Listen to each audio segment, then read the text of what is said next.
Yo, I ain't here for the money, I ain't here for the fame. Though it might be nice to own a jet plane, I'ma do it all for you. Indonesia, bukan ke Malaysia, Singapura, Cina, Tiongkok sama aja, bukan ke Jerman, bukan Prancis, tetapi kata Yesus, aku diutus hanya kepada domba-domba yang hilang dari bangsa Israel. Kata Yesus, aku membenarkan kitab sebelumku, yaitu Torah. Wa mubasyiram bi rasuli ya'ti min ba'di ismuhu Ahmad, dan memberikan kabar gembira tentang seorang nabi yang akan diutus kepadamu kalian semua seluruh umat manusia, yaitu yang bernama Ahmad, nama lain dari Nabi Muhammad SAW. Falamma ja'ahum bil bayyinati qalu hadza syihrun mubin. Tetapi ketika ruaha emet, roh kebenaran itu datang, yaitu Nabi Muhammad SAW, mereka mengatakan ini sihrum mubin, ini adalah sihir yang nyata. Begitulah. Makanya para pendebat muslim ketika berdebat tentang ketuhanan, berdebat tentang nubuatan Nabi Muhammad di dalam Alkitab, tidak ada seorang manusia pendeta pun yang mampu mengalahkan argumentasi umat Islam. Termasuk saya ketika membahas Kidung Agung pasal 5 ayat 10, 11, 16. Sampai detik ini tidak ada seorang pendeta pun yang mampu mematahkan argumentasi saya. Begitu Pak. Bukan karena saya hebat, tetapi karena kebenaran Islam itulah yang dinyatakan. Sebagaimana firman Tuhan katakan, inna dina indallahil Islam. Sesungguhnya agama yang benar dan dibenarkan karena firman Tuhan hanyalah Islam. Al-Islamu ya'lu wa la yu'ala alaih. Islam itu tinggi, tidak ada yang lebih tinggi daripada Islam sebagai way of life, jalan kebenaran dan hidup. Tidak sampai kepada Allah Subhanahu wa taala kecuali melalui agama yang diridhoinya, yaitu agama Islam. Dan firman Tuhan juga katakan, saudara-saudari yang terkasih yang di bawah, A'udzubillahi minasyaitonirrajim, walang tardo angkal yahudu walan nasara hatta tattabi'a millatahum.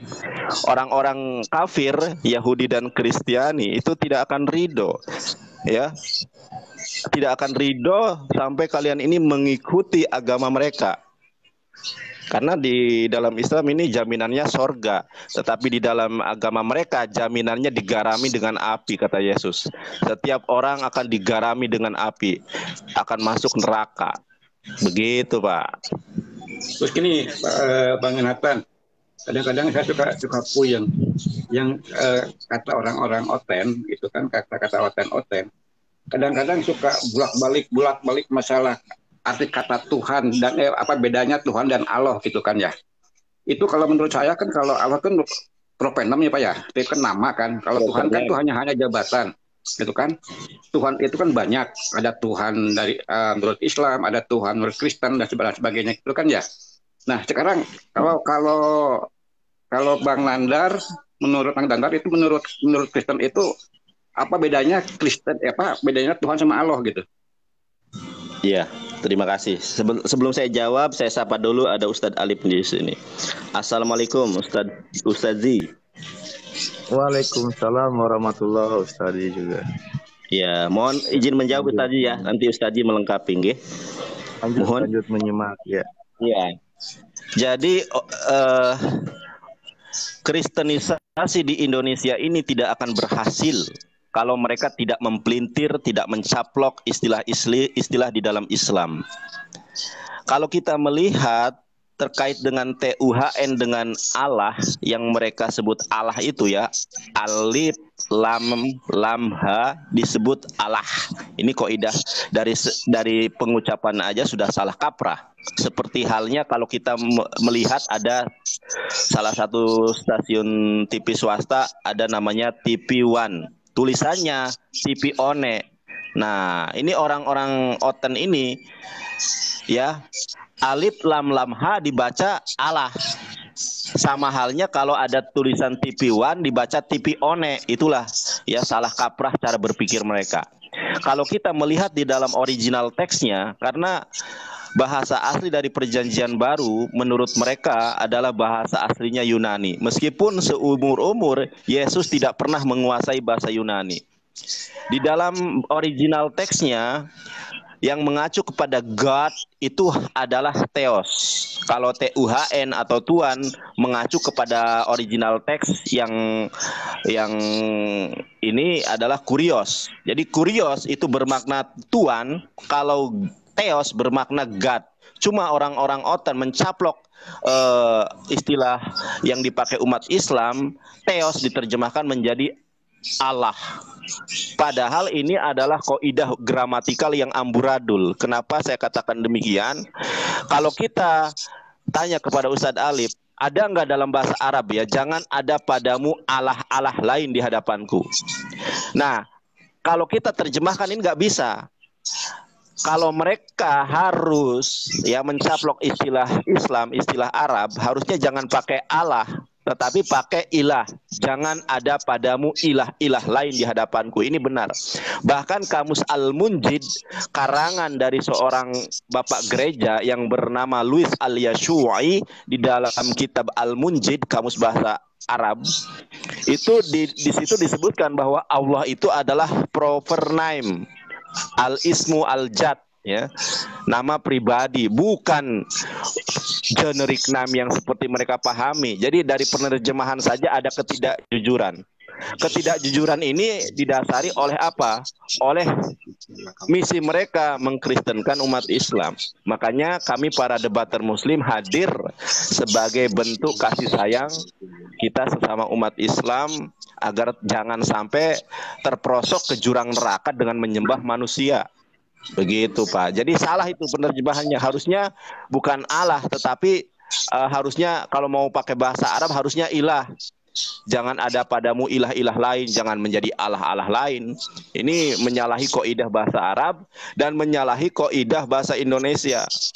Allah itu proper name, bukan generic name, dan tidak dikenal di dalam Greek koine ada Allah, nggak ada. Sampai mampus pun mereka tidak bakal menemukan di dalam Greek koine ada kata-kata Allah, itu nggak bakal ada.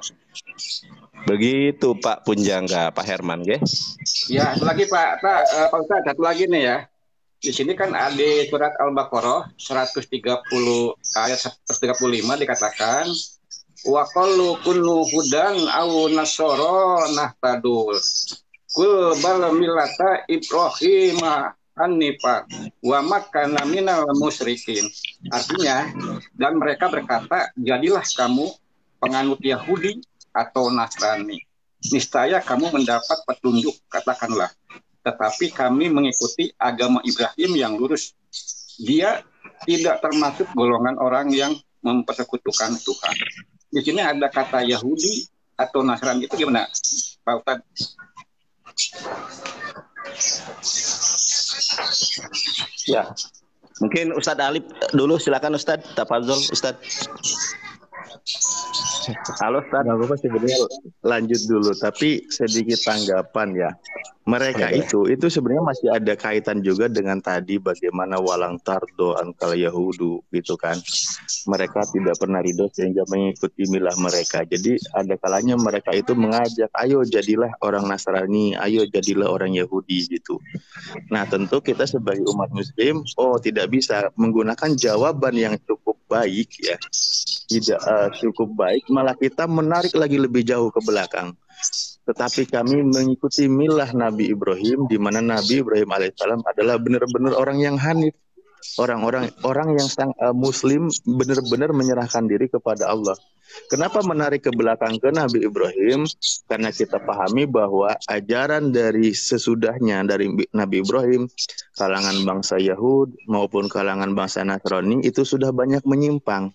Nah, perintah mengikuti milah Nabi Ibrahim itu banyak di Al-Quran. Akhirnya apa? Benar bahwa Nabi Muhammad SAW mengikuti ajaran sebelumnya, yaitu ajaran Nabi Ibrahim yang memang hanif, memang benar-benar dalam berkeyakinan atau menuhankan tauhidnya. Makanya di dalam pelajaran Islam pun kan Nabi Ibrahim itu bapaknya tauhid. Ya, karena memang kekuatan keimanan beliau yang tidak menyekutukan Allah itu menjadi contoh dalam pribadi Nabi Ibrahim. Makanya ketika diajak mau jadi Yahudi, Nasrani, karena itu sudah banyak tercemar, kita tarik lagi ke belakang. Kami Islam mengikuti apa yang diajarkan oleh Nabi Ibrahim alaihissalam gitu. Masya Allah. Terima kasih Ustazi. Ada yang tadi menarik ya, tadi sedikit aja yang mengenai Boleh perkara Ustaz. Tuhan dan Allah itu benar. Mereka mencampur adukan bagaimana bahasa Indonesia yang juga bahasa di luar Indonesia, lalu dia masukkan ke dalam bahasa, disatukan, dimasukkan ke dalam bahasa keyakinannya dan digunakan seenaknya. Misal begini, sempat juga di apa namanya, semacam mereka itu meng-up kalimat seperti tidak naudzubillah ini ya, tidak ada Allah selain Tuhan. Ini yang bahaya dan ini misi mereka. Itu berapa kali didengar gitu ya dari debater Kristen, mereka berani mengatakan tidak ada Allah selain Tuhan gitu. Padahal dari segi penempatan kata sudah salah, apalagi dia mendobrak kalimat la ilaha illallah. Ini yang perlu kita, maksudnya kenapa kita mesti ya atau wajib mempertahankan akidah ini dan kita pelajari dari segi grammar maupun membentengi ya akidah saudara-saudara kita, karena misi ini bisa berbahaya. Saya belum kenalan sebenarnya Pak Pujangga, mungkin dari Muslim pastinya ya, karena tadi sudah mengutip membaca ayat Al-Quran. Ya itu dulu, terima kasih. Ya, terima kasih Ustaz Alif, Masya Allah. Silakan ada lagi Pak Punjangga. Oke, sementara gitu aja. Terima kasih banyak Pak Ustadz Nandar sama Ustadz Alif. Terima kasih banyak. Semoga debat Indonesia mendapatkan rahmat Allah Subhanahu wa taala. Amin ya rabbal alamin.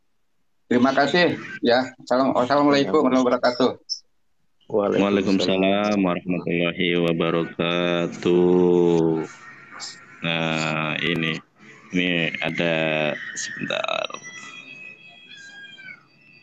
Dan Ustadz Alif, kalau kita lihat di dalam Kisah Para Rasul 3 ayat 13 itu sangat jelas kok bahwa Yesus itu adalah seorang hamba. Sebentar ya, saya bukakan di dalam bahasa Ibraninya. Dalam bahasa Ibrani,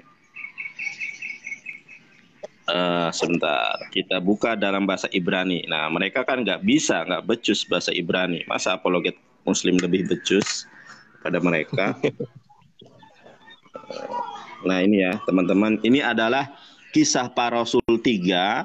Kisah Para Rasul 3, Ferek itu pasal, Ferek Shalosh itu 3, Misfar itu nomor, Fasyuk itu ayat. Jadi kita kasih sebutan aja Misfar. Kalau ayat itu kan lebih suci ya. Ayat itu pasuk nomor aja. Nah, di Misfar Yud Gimel atau Shalosh Eshreh ya bahasa Ibraninya. Di sini sangat jelas loh. Nah, di sini sangat jelas. Elohai Abraham, Yishak, wa Yakob, Elohe Abotenu, ya, Abotenu Higdil, Kebod Yeshua Abdu. Nah, Tuhannya Abraham, Tuhannya Yishak, Tuhannya Yakub, Tuhannya Abotenu, Tuhannya nenek moyang, Tuhannya nenek moyang kami, kemudian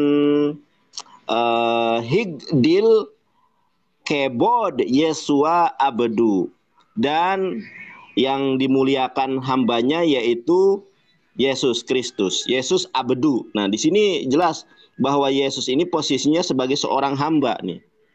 Ya, Yeshua Abdu, dan Yesus Kristus adalah hambanya. Dor. Jadi di dalam pengertian kitab mereka sendiri bahwa Yesus Kristus ini adalah seorang hamba, bukan seorang firman yang jelma jadi manusia, tidak ada itu. Gitu Ustaz Alif. Saya menemukan yang menarik malah Kang Nandar di versi bahasa Arabnya. Dia itu seorang pemuda. Hah? Bentar ya. Menggunakan kondisinya seorang fatahu. Jadi gini, ntar. Aku kepental nggak ya, ini lagi di kampung sih, ntar. Nah ini nih. Nah ini. Majada ini kan semacam memuliakan. Fatahu, jadi seorang pemuda yang bernama Yesus gitu. Itu Kisah Para Rasul 3 Aslam tumuhu. Iya sama ini. Iya kan? Ini yaitu Yesus yang kamu serahkan dan tolak di depan Pilatus, ya kan? Di sini jadi nah ini juga ya tadi menggunakan diksi bahasanya ya. Di sini, aduh mati nggak nanti ini. Di sini kan jelas ya. Kalau dari versi bahasa Arab ini masih jujur ini. Inna ilaha Inna ilaha Ibrahima. Jadi sesungguhnya sembahan Ibrahim, ya kan, menggunakan diksi ilah. Ini yang bahasa Arab ini masih jujur, masih menempatkan kata pada tempatnya. Nah ini masalahnya yang bahasa Indonesia, ini kan bukan terjemah ya, tapi versi Indonesia dan versi Arab. Tapi di sini menggunakan Allah Abraham gitu ya. Nah ini jadi bermasalah gitu loh.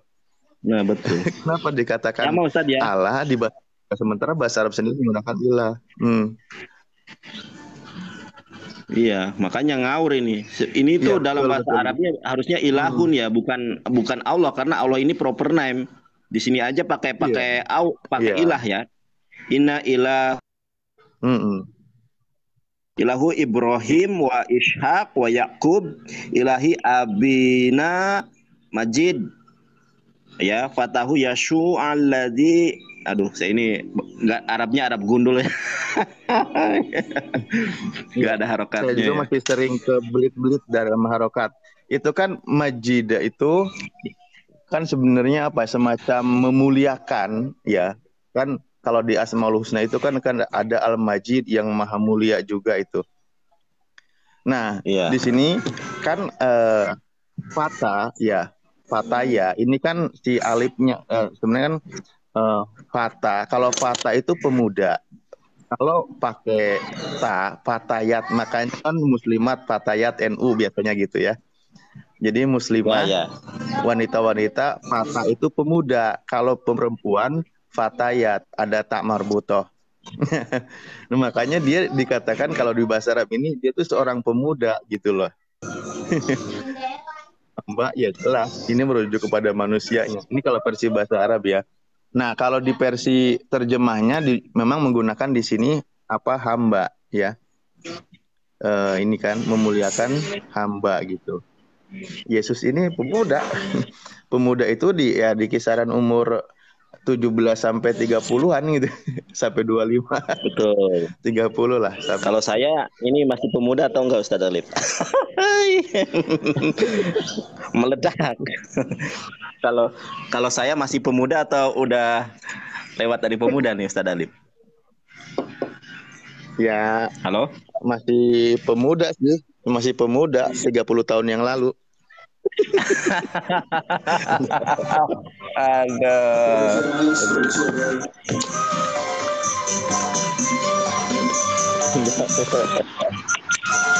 Ustaz ada pengamen ya. Uang nggak ada. Maaf Pak, nggak ada uang Pak.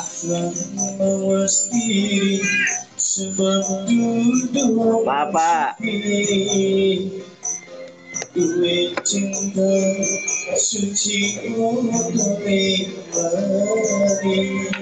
Jamatnya.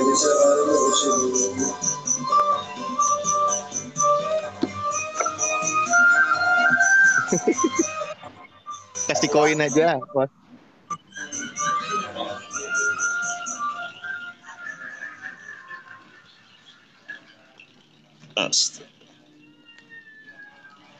Maaf Ustaz, ada pengamen. Aman.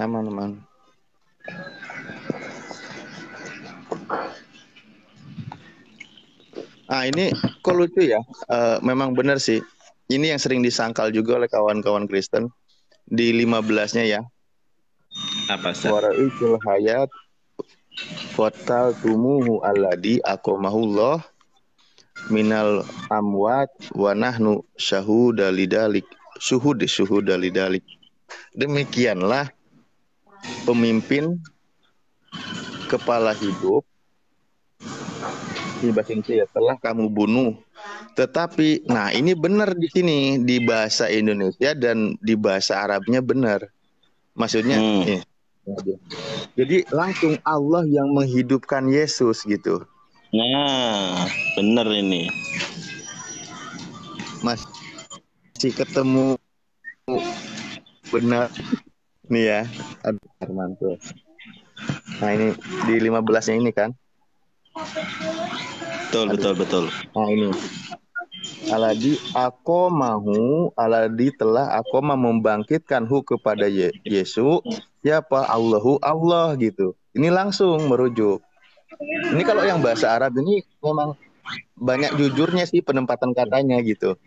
Dan di bahasa Indonesia di sini sama. Makanya kalau merujuk ini kan kalau yang tadi itu beda sesembahan, istilahnya sesembahan Abraham, sesembahan Ishak, Yakub.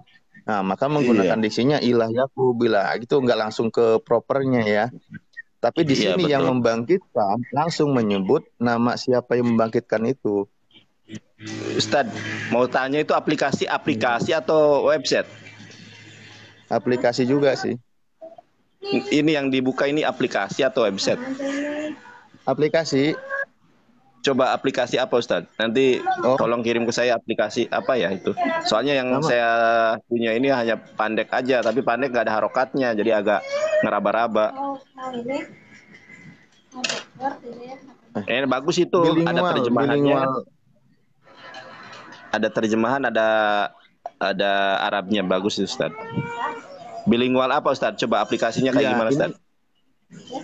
Ini saya kemarin malah install yang biasa kawan-kawan pakai ini nih. Ini nih. Yang mana, Ustaz?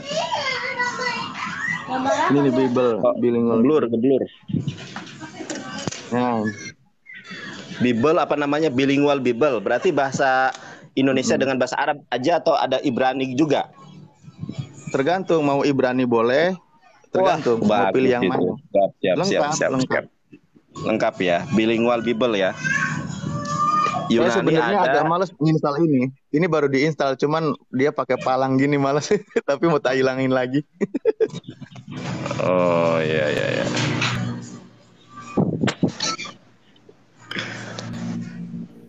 Pakarnya pada naik semua. Udah saya naik lagi. Assalamualaikum warahmatullahi wabarakatuh. Waalaikumsalam. Kalau formasinya kayak gini, mana berani akan masuk.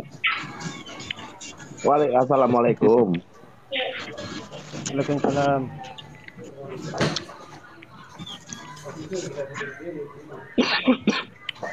Assalamualaikum Bang Andre, Bang Dewa, Bang Rizal, Kang Rizal.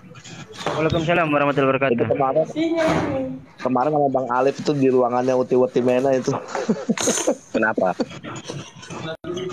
Tanya Bang Alif. Habis Uti. Ngedet sama Uti Mena. Itu. Jadi kalau saya sama Bang Alif ini debat sama Uti. Pret biasanya gitu ya. Bang Alif diturunin kan. Kayak di kick. Saya naikin saya gituin. Naik terus dinaikin. Nah, terus nggak lama Bang Alif dinaikin lagi. Itu cuma ngebahas masalah ini kok namanya apa Bang Alif? Mesias ya. Mesias itu anak Allah. Mesias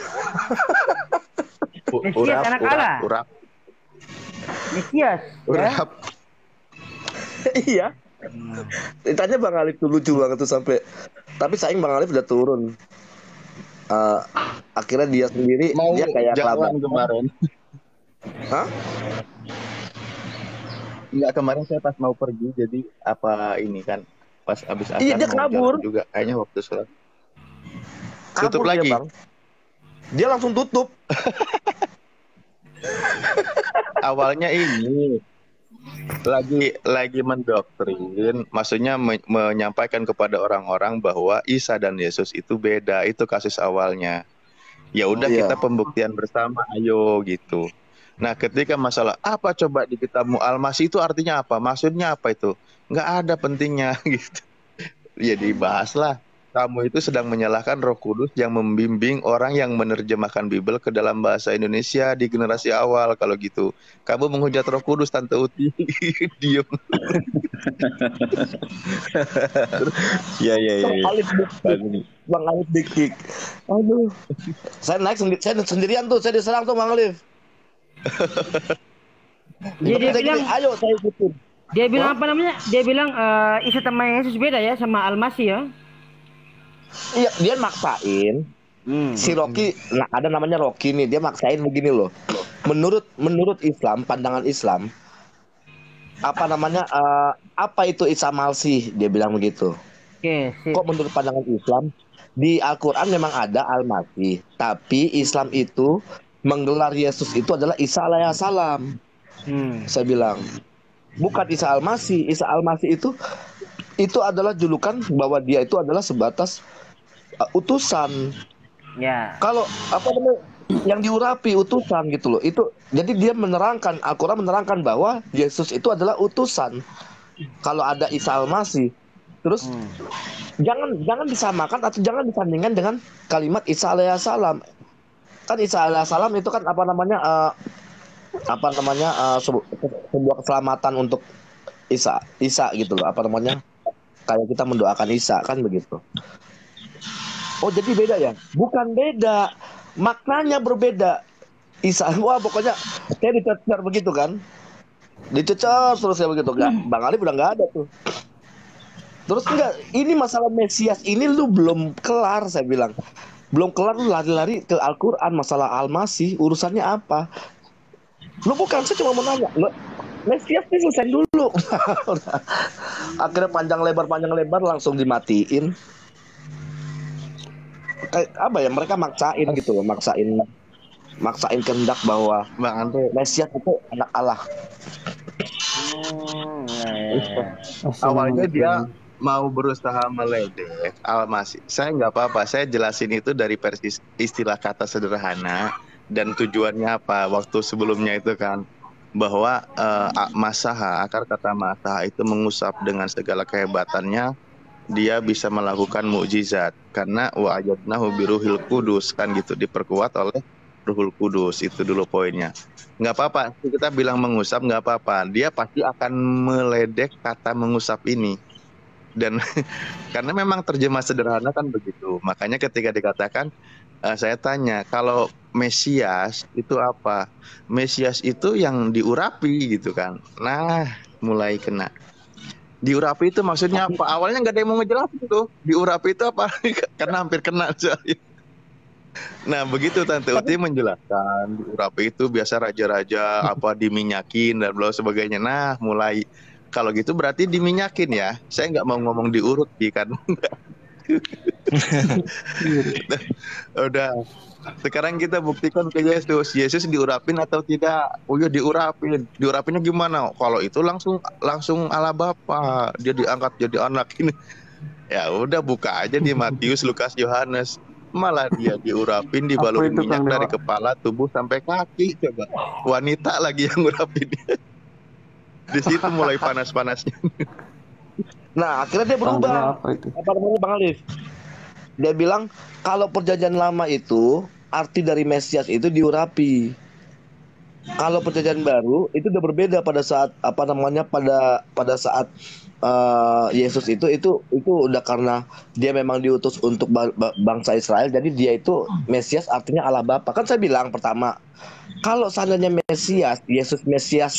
Yesus dijuluki Mesias dan dia anak Allah, kenapa nggak Raja Daud yang udah digelarkan Mesias juga, kenapa nggak anak Allah? Saya bilang begitu kan. Oh beda, perjanjian lama tuh berbeda, katanya begitu. Wah ini sakit nih, gue bilang wah diserang lah saya nih. Oh gitu ya? Loh iya kan? Bener nggak? Kan, tapi kenapa nggak digelarkan Tuhan juga? Poinnya gini, ini saya bilang di kitabmu ditulis Yesus diurapi, bukan, itu maksudnya bukan gitu.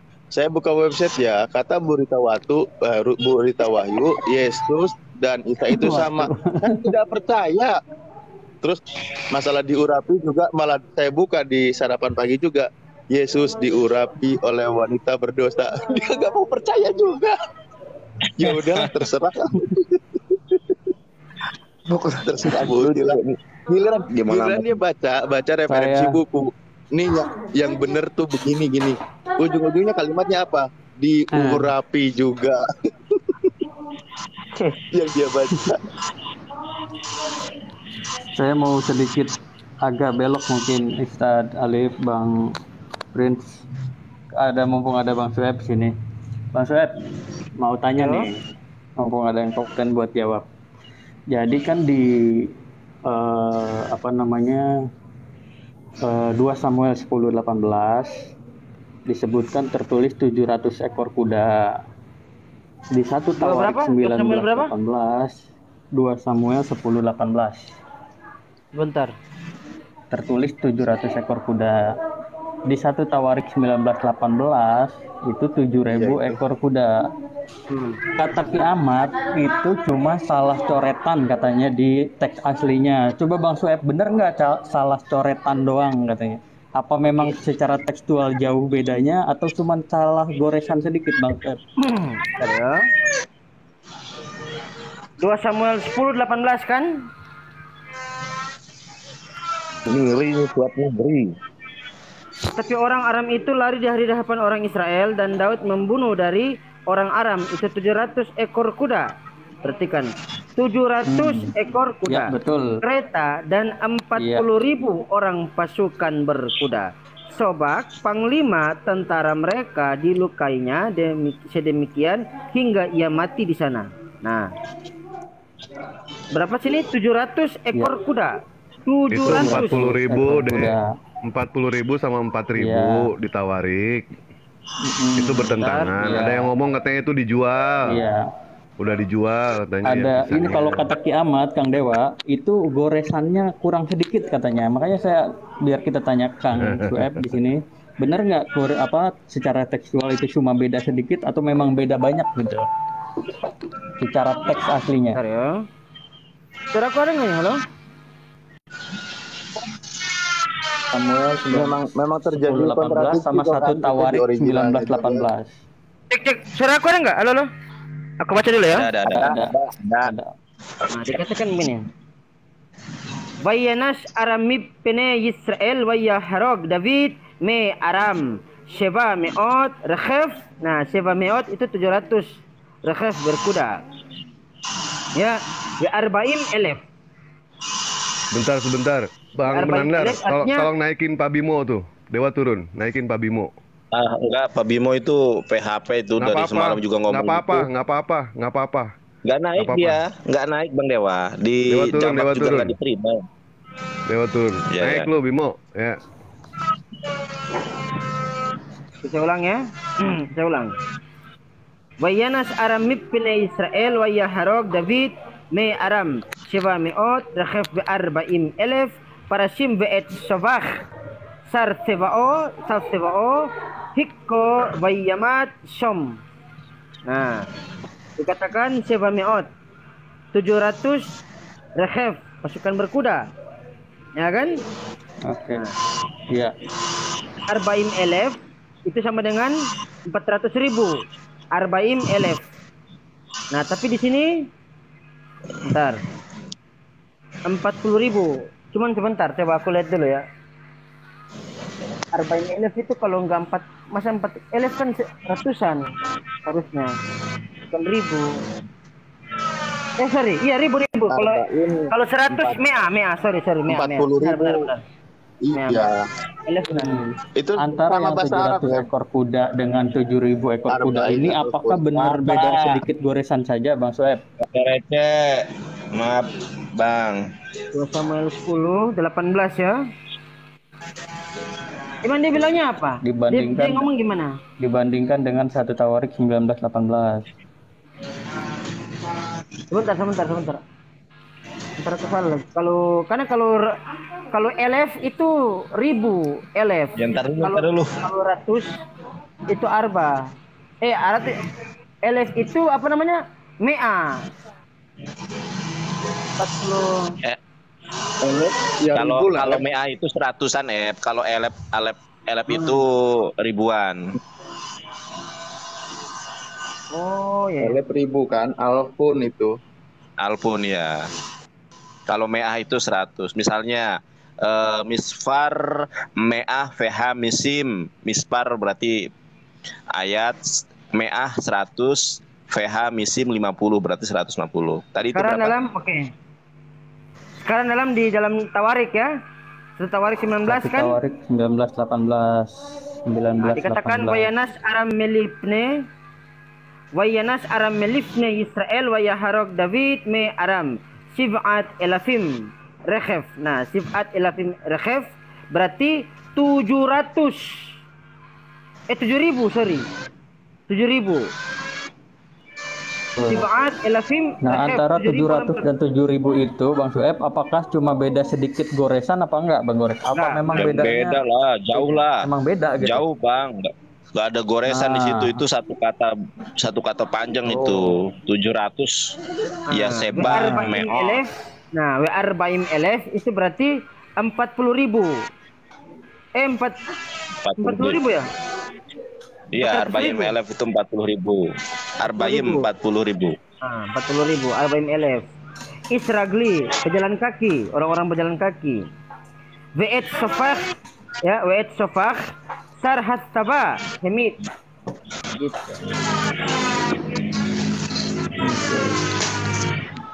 Jadi yang sepa meot itu dengan yang sib'at alafim itu jauh teksnya ya, Bang Sueb ya. Nah, kalau Bukan sewa beda meot sedikit itu 700. goresan ya. Sewa meot itu 700. Nah, kalau dalam tawarik tadi sifat elafim itu 7.000. Oke. Dan aku kasih info ya teman-teman ya. Ini kasih info nih ya. Jadi oten-oten ini ada yang bayar loh. Jadi mereka itu mengorganisir, ada akun-akun yang sengaja. Misalnya begini, ada Nandar di sebelah ada Mikana nantang kamu, nyebut-nyebut kamu. Nah, ketika aku masuk ke sana, nggak dinaikin.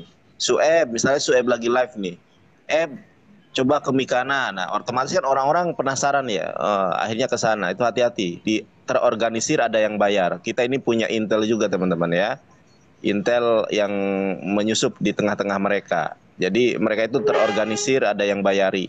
Hati-hati ya teman-teman. Kalau ada live tiba-tiba Nandar atau Sueb ke sana, di ini itu sengaja agar kemudian banyak orang yang ke sana. Hati-hati ya teman-teman. Nah, jadi kepada otan-otan kalau ada pendebat Kristen yang hebat suruh aja ke sini. Hati-hati nih. Kadang mereka menyamar jadi muslim. Menyamar jadi muslim mereka. Dari namanya Abdullah, Ahmad, padahal oten akunnya banyak. Saya juga bisa bikin akun banyak, tapi kan tujuan saya kan memang mewartakan kebenaran ya, bukan untuk ber-Matius 10 ayat ke-16, bukan ber-Matius 10 ayat ke-16, bukan ber-Korintus, bukan ya. Hati-hati itu. Kalau ada tiba-tiba robot yang Ustadz Alif ke Mikana di ini itu robot itu. Hati-hati ya. Iya. Itu kayak menurut Jadi nggak usah dihirau. gimana?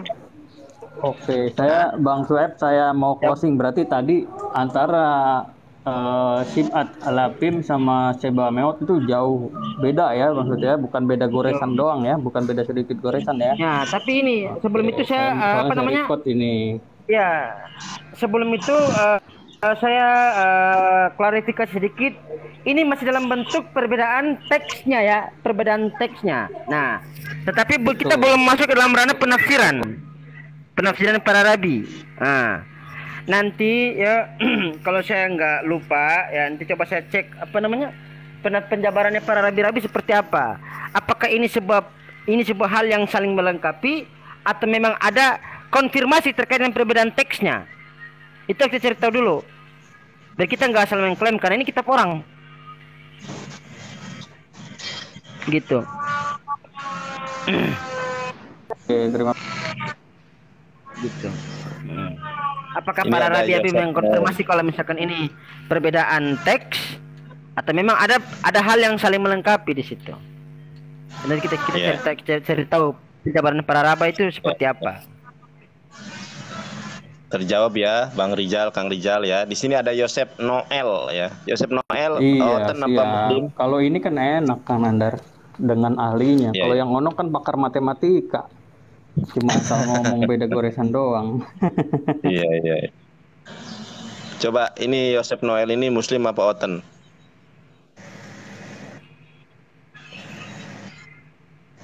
Yosef Noel, oten apa muslim? Kalau dari namanya sih Ya. Kristen nih. Kadang ada juga muslim yang namanya apa Bang Andre Daud apa Bang, David? saya Kristen bang, cuman saya suka lihat Kristen, bang, Kristen. saya sering lihat. Oke. Bang Yosep Saya mau Kristen, Bang. mendapatkan makanan rohani? Ya makanya saya bertanya tadi, enggak apa-apa ini kalau saya Kristen ikut di live abang juga? Ya, boleh, tidak apa-apa. karena Kalau boleh. bagus. Makanya daripada sia-sia, abang mau dapat Boleh lah, pengajaran Bang. apa nih? Sering lihat, saya Pengajaran sering tentang lihat, nubuatan, pengajaran tentang keesaan Tuhan, atau mau kami berikan warta kebenaran firman Tuhan? Bang Nandar bisa apa namanya? Bisa berbesar layar saya? Ya, sebentar. Kamu mau nyampein apa? Yang 2 Samuel tadi. Udah Tarep. Ini ada Yosef Noel, sebentar ya, sabar, sahabatku. Kalau masalah perubahan tadi perbedaan angka, saya rasa cukup, Kita beralih ke konsep yang usuliah ini tentang ketuhanan. Nah, Yosef. Ya, kamu mau merasakan diwartai Injil oleh pakar Ibrani, Yunani, Aramaik? Ini ada nih, Sueb nih. Siap, mewartakan kebenaran Islam. Halo, Yo. Yes, Sueb. Iya. Ada ke suara nih? Silakan, Kamu mau bahas ketuhanan aja, Ketuhanan aja, Benarkah Tuhan itu Tritunggal, Silakan, Ntar aku udah azan zuhur ini.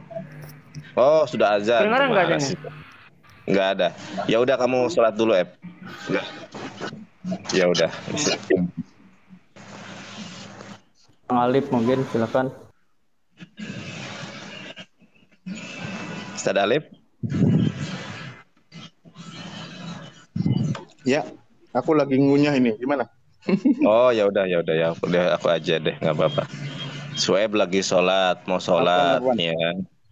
Atau Bang Andre. Ya. Ya, mau alap nih. Mau menyampaikan warta kebenaran firman Tuhan nih. Sebenarnya sih pertanyaan saya tuh sebenarnya dari kemarin termasuk ya kemana-mana ya. Aku 5 menit ya. Iya. Cuman satu sih yang jawabannya selalu belum tepat banget. Ini Bang Yosef Noel ini boleh tahu Protestan atau Katolik, Bang? Bang Yosef, Protestan apa Katolik?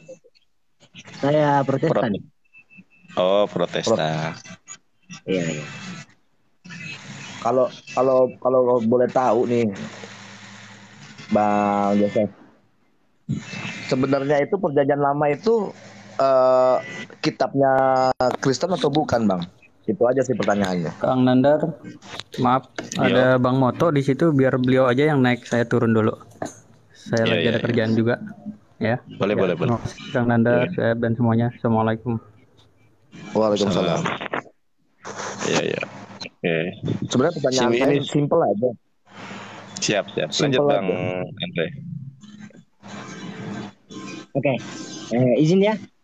Kalau saya ya pastinya karena saya Kristen ya, pastinya saya bilang saya orang Kristen. Perjanjian Lama itu kitab orang Kristen. Tapi kalau saya juga pikir-pikir, dalam Perjanjian Lama itu ada juga sangkut pautnya dengan Islam lah. Kalau saya yang sering saya jumpai begitu. Karena di Islam kan bukan di Islam sih. Ada kayak ada kesamaan dengan Islam dengan firman-firman yang ada dalam Perjanjian Lama. Ini baru ini nih yang ngomong nih. Yang ngomong ada kesamaan sama Islam. Baru ini. Iya. Ini nggak tahu Bang Yosef Noel ini memang tahu atau istilahnya ini gue pengen cari aman nih begitu. Bukan saya bilang memang tahu, cuman kayak mohon maaf ya Bang, adalah sedikit kesamaan, bukan sedikit dari Perjanjian Lama itu. Kalau Perjanjian Baru ya kalau Perjanjian Baru itu sudah tidak ada lagi. Tapi kalau dibilang Perjanjian Lama mau dibilang kitab Kristen, kalau dibilang cuma orang Kristen yang menganut perjanjian lama, bagi saya itu tidak bang, karena ada juga loh orang Islam ada kesamaan dari perjanjian lama dengan yang di bagaimana cara bahasanya, saya juga kurang bahasa ini bang. Iya, enggak. Ini kenapa saya tanya masalah perjanjian lama dulu nih, sebelum konsep ketuhanan. Kan begitu. Iya, Bang. Karena begini, Bang. Kebanyakan orang Kristen itu selalu mengkaitkan perjanjian lama pada saat dia mencari ayat-ayat yang sesuai dengan apa yang mereka apa Kristen inginkan. Kan gitu. Masalahnya begini. Misalkan kalau misalkan jawaban Bang Yosef ini mengatakan, oh ya perjanjian lama itu memang kitab kita Kristen. Oh iya, oke. Tapi kenapa banyak sekali ayat-ayat yang tidak dijalankan oleh umat Kristen itu sendiri? Mereka hanya mengatakan tuh di mana ayatnya bahwa mengatakan Yesus itu Tuhan? Di mana ayatnya membicarakan tentang Yesus? Kan begitu. Selalu mengkait-kaitkan perjanjian lama. Mereka mengatakan Yesaya 9 ayat 5 adalah nubuat buat Yesus, padahal bukan. Nubuat tentang nabi, padahal bukan. Jadi kayak gitu-gitu. Jadi kayak mengkait-kaitkan. Perjanjian lama ini kan istilahnya juga kitab Tanak kalau nggak salah Tanak. Sebenarnya kitab Yahudi gitu. Kenapa diakuin oleh orang Kristen bahwa ini adalah kitab orang Kristen? Nah, kalau ada punya alasan tepat nggak bahwa Bang Yosef mengatakan iya ini kitab orang Kristen? Kira-kira apa alasan yang tepat untuk mengatakan ini adalah kitab orang Kristen? Ya, kalau dibilang alasan yang tepat bahwa kitab ini, soalnya saya juga kurang setuju ini bang kalau dibilang perjanjian lama itu cuma kitabnya orang Kristen. Cuman karena saya Kristen jadi otomatis saya bilang ya itu kitab Kristen. Ya atau bagaimana kak bang? Ya pastinya harus ada alasan tepat dong bang. Kalau nggak ada alasan tepat, kalau nggak ada alasan tepat, jangan bilang itu kitab orang Kristen. Karena setiap kitab saya pun Alkitab pada saat saya dulu itu pun perjanjian lama disandingkan dengan perjanjian baru. Pasti itu. Jadi double. Perjanjian lama dan perjanjian baru. Pasti saya punyanya begitu. Dia punya ayat-ayatnya itu warnanya merah, perjanjian lama. Terus yang perjanjian baru tuh ayat-ayatnya warnanya biru tuh itunya. Yang di samping buku itu tuh. Nanti ada Mark, Luke. Jadi kayak gitu-gitu. Nah, itu dijadiin satu di satu buku itu. Makanya saya cuma pengen tahu aja. Kenapa bisa diklaim? Karena gini, maaf nih. Banyak juga saya coba mau mengklarifikasi, banyak juga orang-orang Kristen mengatakan bahwa Al-Quran itu menjiplak atau mencontek Alkitab. Nah, saya balikin dulu perjanjian lama itu kitabnya Kristen atau bukan gitu loh. Jadi harus tahu historinya ini benar nggak? Apakah hanya sebatas mengklaim? Kalau perjanjian baru itu kalau saya bilang apa ya? Saya lagi cari. Mungkin gini, mungkin saya berbeda ya pertanyaan saya dengan Ustadz Nandar, dengan Bang Sueb, dengan Bang Moto, Bang Alif. Kalau saya simpel sebenarnya pertanyaannya. Saya lebih menjurus tentang masalah yang mereka kaitkan ini adalah Bible-nya mereka sendiri. Mengatakan bahwa perjanjian baru adalah firman Allah. Di mana firman Allahnya yang mana?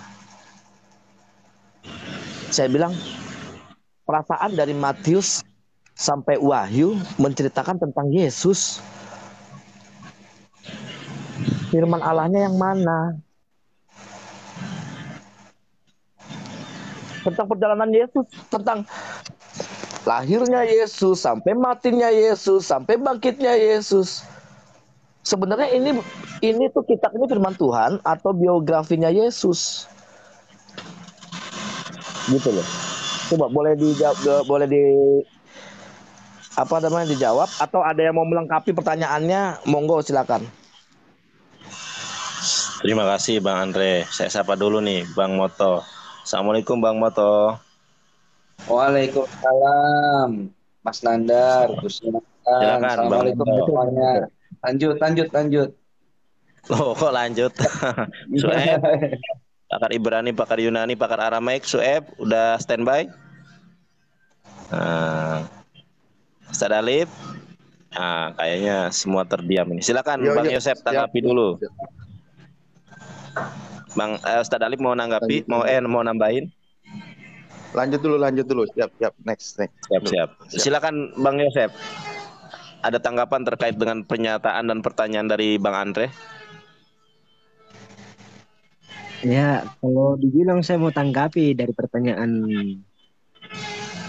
Bang Andre tadi, ya saya juga pusing sih Bang.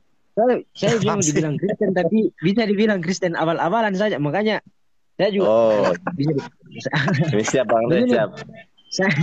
Saya juga masuk kuliah teologi karena ada satu pertanyaan yang menjanggal dalam hati saya. Wah, saya sampai sekarang, saya sudah semester 4, tapi pertanyaan yang saya pertanyakan itu belum terjawab sama sekali. Cuman saya bilang begini, kalau selama pertanyaan yang saya pertanyakan itu tidak terjawab, ya sampai sarjana pun mungkin akan saya tetap main-main. Ya siap Bang. Apa pertanyaannya Bang? Biar saya jawab, dan ada pakar Ibrani Yunani nih. Ada Bang Moto, ada Bang Sueb, pakar Ibrani Yunani Aramaik. Ada Ustadz Alif, ya pakar Islam. Ada Bang Andre, pakar kemu'alapan. Kalau saya bukan pakar, saya ini evangelis, pewarta Injil, kebenaran Islam. Silakan Bang Yosep, apa pertanyaannya? Saya penasaran nih pertanyaan yang tidak bisa dijawab. Mudah-mudahan ini sebab Bang Andre ini. Ya silakan. Tarep, ini nanti Sueb jawabnya. Ini Bang Andre Bang Yosep mau bertanya dengan sebuah pertanyaan yang belum terjawab oleh para dosen atau para pendeta. Silakan Bang Yosep. Apa pertanyaannya Bang Yosep? Pertanyaan saya itu cuma itu soal Allah Tritunggal. Soalnya setiap saya tanyakan cuma itu tuh jawabannya yang dibilang untuk bisa memahami hal itu kuatkan iman Anda. Nah, sekarang kalau saya dijawab begitu, saya bagaimana yang di pemikiran saya itu begini. Bagaimana dengan orang yang berbeda agama? Jika kita ditanya begitu, baru kita menjawab bahwa iman kita harus kuat. Sementara manusia itu lebih kebanyakan berpikir kepada logika. Kalau sudah masuk di logika mereka, barulah mereka bisa menguatkan iman dia. Tapi kalau cuma jawabannya kuatkan imanmu dengan berdoa apa segala macam, ya bagi saya susah kalau bagi saya.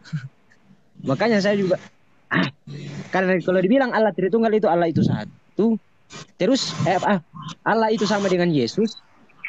Terus bagaimana dengan kesaksian yang dalam Yohanes 3 ayat 16, di situ dikatakan bahwa karena begitu besar kasih Allah akan dunia ini sehingga ia mengaruniakan anaknya yang tunggal, anaknya.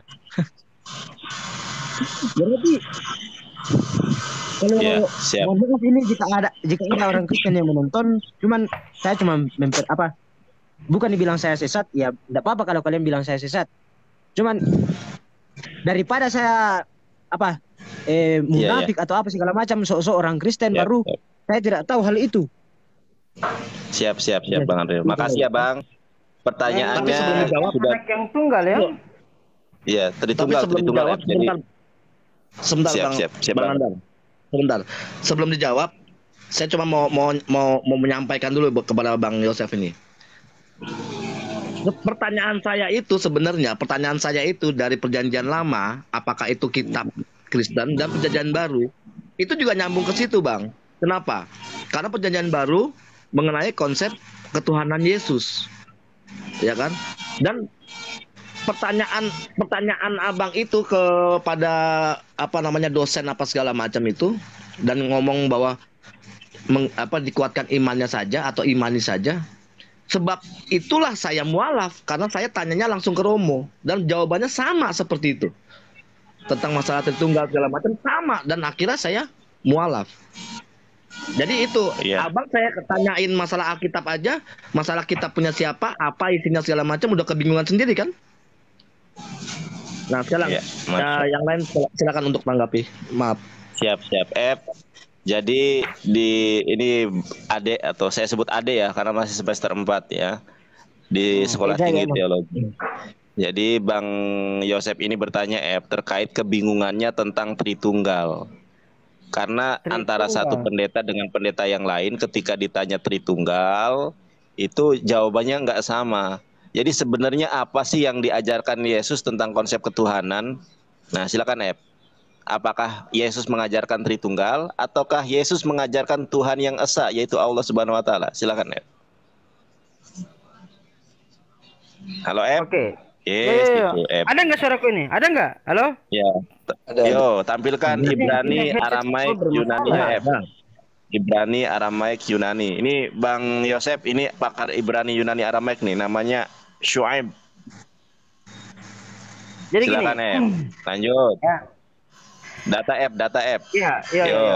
Apa dulu ya? Saya jelaskan dulu. Ketika sederhananya saja ya. Sebetulnya sederhana sih, dan nggak perlu sampai kerasukan bahwa Yesus Kristus itu yang pertama, imannya dia berpijak kepada hukum Taurat sendiri, yang dimana hukum Taurat secara prinsip keimanannya orang Yahudi ya menyembah kepada Tuhan yang esa, yang dimana keesaan dari Tuhan itu sendiri ya, keesaan tersebut tidak bisa berada dalam unsur kerangkapan keserikatan maupun sangat tidak bisa menolerir yang namanya kejamakan. Makanya ketika Nabi Musa mengatakan Shema Israel, Adonai Eloheinu, Adonai Echad. Dengarlah orang Israel, Allah sesembahan kita, Allah otoritas kita, Allah adalah Tuhan kita, Allah itu Esa. Nah, Yesus Kristus pun ketika di era zaman kenabiannya beliau, dia pun mengatakan, sebentar.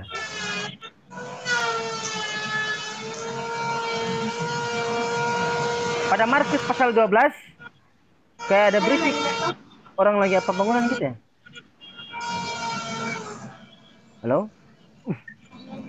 Lanjut app. Lanjut. Biar cepat selesai bikin posternya itu. Nah. Kejadian Markus pasal 12 nomor 29 ya. Itu kan sama dengan Ulangan pasal 6 nomor 4. Nah, gini. Anna Yesua, menjawablah dia Yesus, Harisona yang terutama ialah Shema Israel, Adonai Eloheinu, Adonai Echad. Ya. Nah, ini kan sama dengan dalam Ulangan pasal ke-6 ayat yang keempat. Nah, yang dimana kata Echad tersebut dipahami secara pemahaman kamus. Sebentar saya buka kamusnya dulu ya. Secara pemahaman kamus yang dimana satu tersebut tidak boleh ada unsur keserangkapan, keserikatan maupun kejamakan di dalamnya. Itu cuma dalam ranah kebahasaan, yang dimana tanpa embel-embel campuran aroma teologis dan virus teologi, doktrin dan dogma. Begitu. Itu pun kalau mau jujur. Secara apa? Secara hal yang tertulis. Begitu. Ini saya tunjukkan kamus, pemahaman kamusnya seperti apa ya. Bentar. Tunjukkan dulu kamusnya. Kata Ehad ya.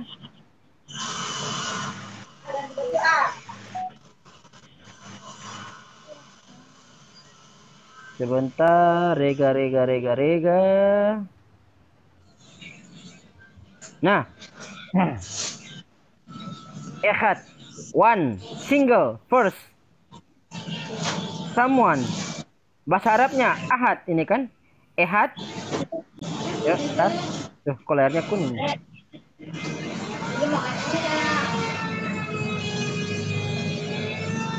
Nah, ehad, one, single. Ini kamus orang Yahudi ya. Ini kamus orang Yahudi loh. Klein Dictionary. Arabnya ahad. Ya, kul huwallahu ahad. Ya. Nah, one, single, first, someone. Gitu. Nah, begitu pula pada dalam Yohanes pasal 17 ayat yang ketiga. Ini kita kaji bahasa ya. Ketika dia memperkenalkan konsep eksistensi dari sesembahan tersebut, ya. Tadi kan udah tahu kan Esa kan? Nah, dikatakan begini. Be'elehim khayai olam. Inilah hidup yang kekal, yang selama-lamanya, yang gak pernah mati. Syakiru otha. Mengenal engkau, Elohei ha'emet. Elohei ha'emet. Elohim yang benar, Tuhan yang benar, sesembahan yang benar. Ya, otoritas yang benar. Levado. Nah, ve'et asir salakta et Yeshua HaMashiach. Nah, levado ini, ya, itu kan diartikan dalam bahasa Indonesia kan satu-satunya. Padahal itu salah besar. Levado itu artinya sendiri. Yang dimana pemahaman kata levado itu sebuah kesendirian, ya, sebuah kesunyian yang dimana tidak boleh ada unsur eksistensi lain yang bisa menemani. Berarti satu benar-benar tunggal. Gitu, levado. Itu sebuah kesendirian yang dimana tidak boleh ada eksistensi lain yang bisa menemani di situ. Itulah pemahaman kata levado. Gitu, levado, ve'et asir salakta et Yeshua HaMashiach. Dan mengenal Yesus Kristus yang telah engkau utus. Gitu. Jadi, ya, kalau misalkan kita kita memahami apa yang disampaikan Yesus secara kaidah bahasa, itu gampang. Yang dimana menyembah kepada Allah yang Esa, ya, yang dimana tidak boleh ada unsur keserangkapan, kejamakan, keserikatan di dalamnya. Gitu. Itu yang pertama. Yang kedua, pribadinya itu dia itu sendiri, yang dimana kesendirian tersebut dengan kata levado tadi pada Yohanes pasal 17 ayat yang ketiga kan, itu sebuah kesendirian di mana tidak bisa ada unsur lain yang menemaninya, eksistensi lain yang menemaninya di situ, nggak bisa. Karena teksnya mengatakan levado, gitu. Menyembah kepada ilah yang Esa atau Allah yang Esa. Demikian, silakan. Terima kasih ahli Ibrani, ahli Yunani, ahli Aramaik atas jawabannya. Di sini ada Ustadz Alif, ada Bang Moto. Ustadz Alif, Bang Moto mau menambahi atau melengkapi pertanyaan dari Bang Yosep terkait kebingungannya tentang Tritunggal. Assalamualaikum, Ustadz Alif, Bang Moto. Waalaikumsalam. Silakan. Ini siapa dulu? Silakan Bang Alif. Akimoto dulu, penguatnya dulu dari versi kitab sebelah. Oke. Silakan Bang Moto dulu. Jadi ada Ibrani, nanti ada versi Islamnya Ustadz Alif dan Bang Andre. Silakan Bang Moto. Iya, jadi semua tokoh-tokoh di dalam kitab kurang kenceng Bang Andre, Bang Moto. Iya. Sebentar. Jadi gini, Mas Yosef atau De Yosef. Jadi semua tokoh-tokoh dalam Biblos, baik perjanjian lama maupun perjanjian baru, itu menuhankan Tuhan yang Esa, gitu. Nah, sebenarnya kalau Tritunggal ini dari agak susah ya, dari depannya aja sudah tri gitu kan, sudah tiga. Jadi tres persona, una substantia, discreti, non separatia. Jadi tiga hakikat dalam tiga person dalam satu hakikat, dia menyatu tidak terpisah gitu kan.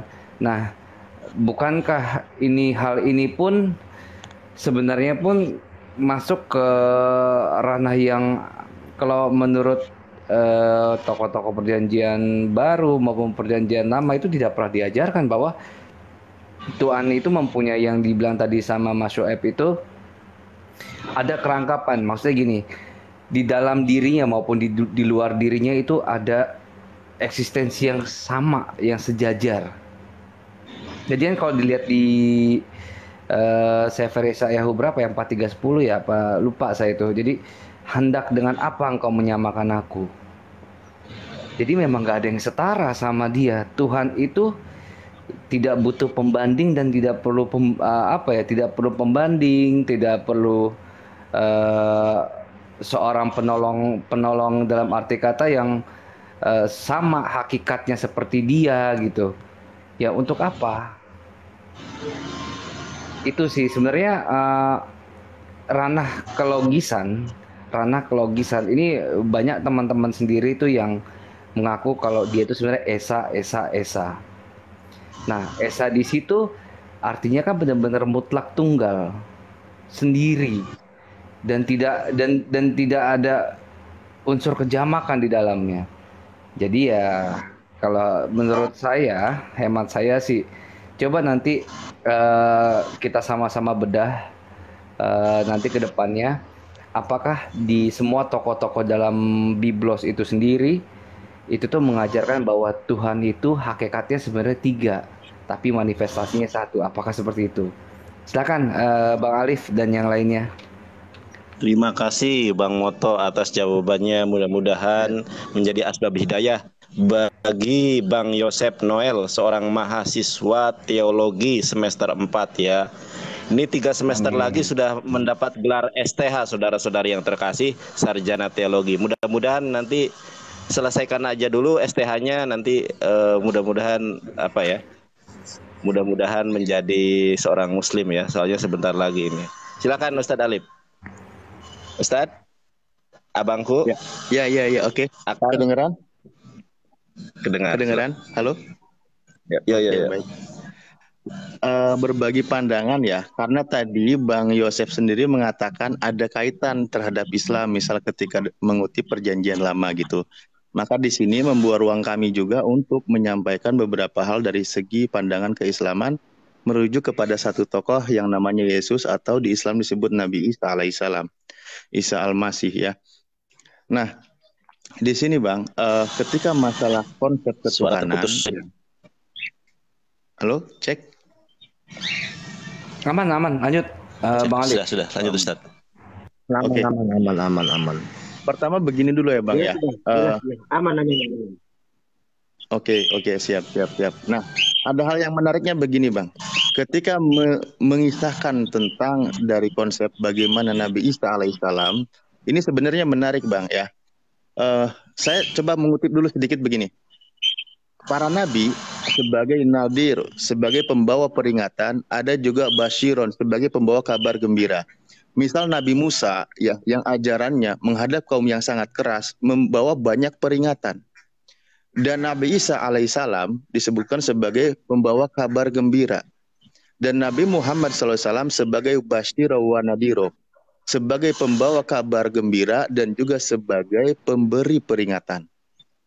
Nah, tentu kabar gembira tentang kehidupan yang kekal karena banyak ayatnya, sebagai pemberi peringatan juga kepada orang-orang yang melampaui dalam beragama. Misal ketika mengaitkan dalam masalah mengkonsep Tuhan yang awalnya sesungguhnya hanya satu, hingga dibuat seperti yang di keyakinan Anda yang selama ini belum ada jawaban. Mengutip, kalau saya komparasi ya dari kitab Anda dengan kitab kami mengisahkan tentang Nabi Isa alaihissalam, ada satu ayat di Al-Quran yang tidak ada di kitab Anda, yaitu di surah Al-Imran ayat 59. Di situ menegaskan bahwa Bismillahirrahmanirrahim, inna masalu Isa indallahi kamasali Adam. Inna masalah Isa ya. Nah, ada perumpamaan itu khalaqahu min turab tsumma qala lahu kun fayakun, yang tidak ada ayat tegas kalimatnya bahwa Yesus itu diciptakan dengan mutlak kalimat di kitab Anda, sehingga membuat terjadinya eksegesis di sana. Nah, ketika ada satu ayat yang tegas di dalam Al-Quran mengenai bahwa Nabi Isa seorang hamba, di surah An-Nisa ada, di surah Al-Imran ada, dan beberapa surah Al-Zukhruf. Nah, maka ketika menyampaikan tentang kelebihan Nabi Isa, kami tidak ragu lagi, karena dia tetap sebagai makhluk ciptaan Allah dan seorang hamba.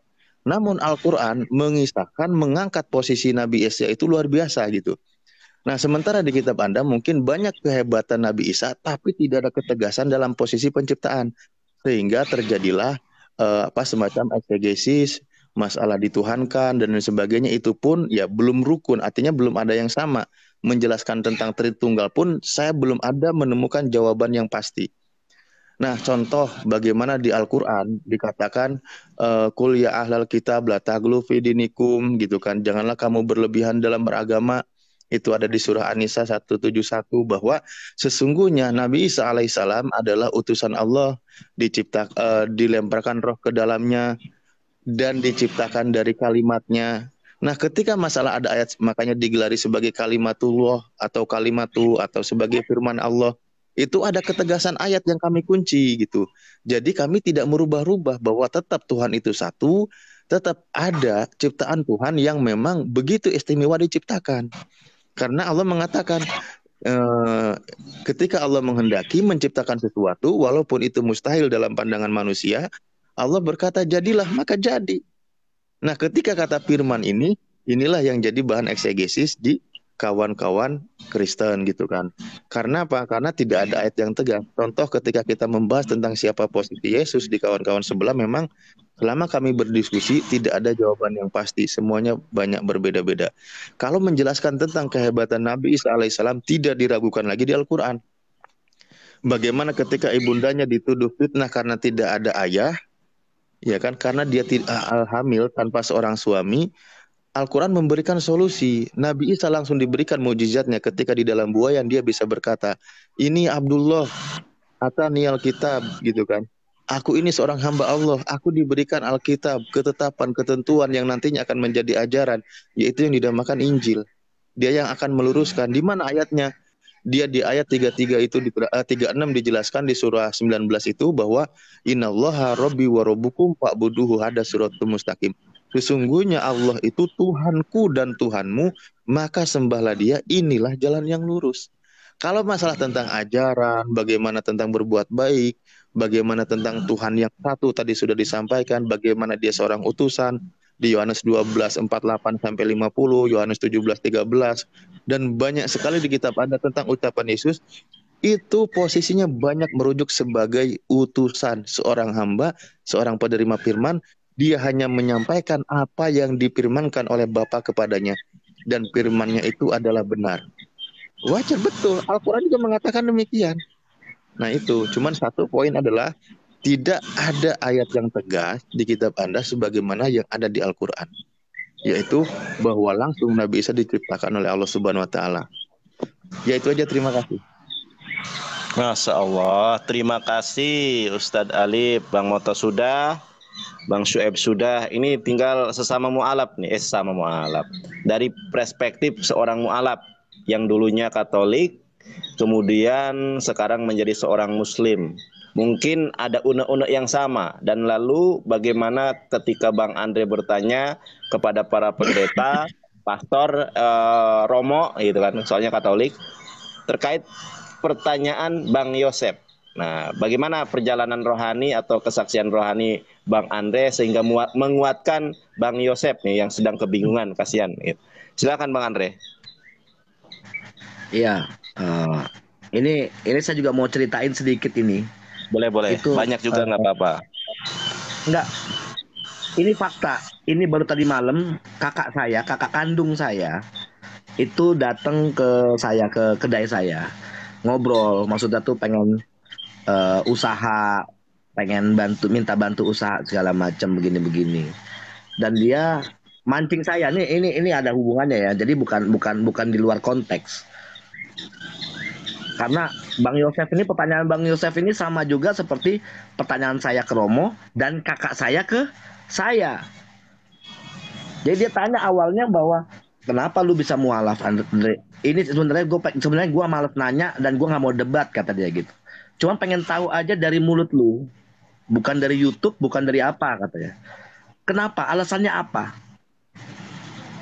Ya sekarang saya tanya, saya bilang, lu kenal Yesus tuh sebagai apa? Dia bilang ya sebagai Tuhan. Di mana konsep Tuhannya? Kita pakai tanda salib, itu apa artinya? Atas nama Bapa, Putra, dan Roh Kudus. Ya kan? Itu konsep Trinitas. Mau bilang Tritunggal, Trinitas, tetap maknanya sama. 3 jadi 1, 1 jadi 3. Saya sebenarnya menjelaskan kepada kakak saya itu, ya insya Allah sekarang dia lagi kebingungan. Kakak kandungnya lagi kebingungan dianya. Sampai dia tadi malam pun WA saya. Coba tadi ayatnya mana? Coba tadi ayatnya mana? Sampai dia nanya ayat-ayat yang saya kasih. Tolong di WA, saya mau baca. Nah, kebingungan sebenarnya kebingungan kebanyakan para mualaf itu ya itu juga yang paling utama ya Tritunggal itu sendiri gitu loh Bang. Saya bingungnya apa? Kenapa kok semua kita anak Allah? Kenapa harus ada 3 menjadi 1? Segitu murahnya Allah untuk menurunkan atau menjadikan dia itu manusia yang diperolok-olok manusia, yang dibunuh manusia untuk supaya adanya penebusan dosa. Coba kita berpikirnya secara begitu aja. Berbeda halnya umat Islam menyatakan enggak, Yesus itu memang utusan. Bagaimana ceritanya bahwa 3 jadi 1, 1 jadi 3, gitu loh. Nah, konsep inilah yang sebenarnya yang akhirnya kebanyakan umat Kristen termasuk saya telan mentah-mentah. Iya, oke. Yesus adalah Tuhan, Bapa dan Roh Kudus. Yesus adalah Putra, Bapa dan Roh Kudus. Kesannya kayak Allah itu lemah, mesti harus 3. Kenapa enggak 4? Kenapa enggak 5? Kenapa enggak 6? Makin kuat dong. Kenapa harus 3? Kan gitu. Kenapa enggak 7? Jadi mereka kalau seandainya saya baca di komal-komal segala macam, mereka ngomong oh ngaco, nggak ngerti, oh Bang Alif ngaco, Bang Moto begini, Bang ini begini. Kenapa? Karena mereka cuma bisa menjawab, dia kebanyakan tidak bisa menjawab sesuai dengan apa yang ditanyakan dan bagaimana perincian tentang Tritunggal. Nah, begitu juga saya tanya kepada Bang Yosef ini. Kalau menurut Bang Yosef itu kan Bang Yosef kan sekarang umur udah 20 lebih lah ya, atau berapa itu kuliah ya, 20 lebih. Pastinya udah ada ajaran pada saat Kristen itu. Nah, menurut Bang Yosef sendiri konsep Tritunggal itu bagaimana gitu yang dipahamin.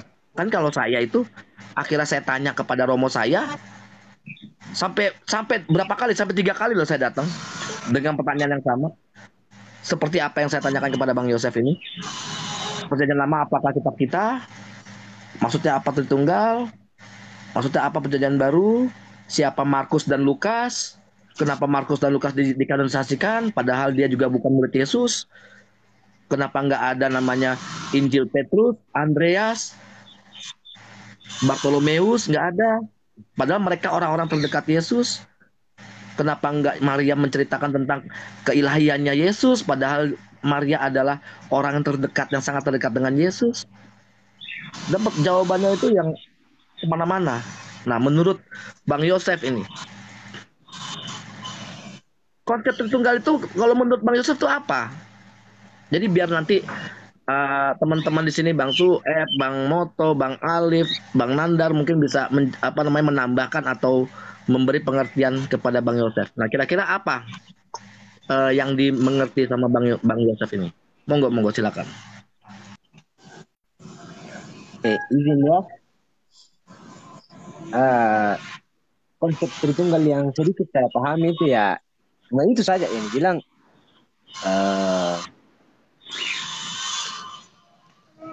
3 tapi 1, apakah bagaimana tadi itu?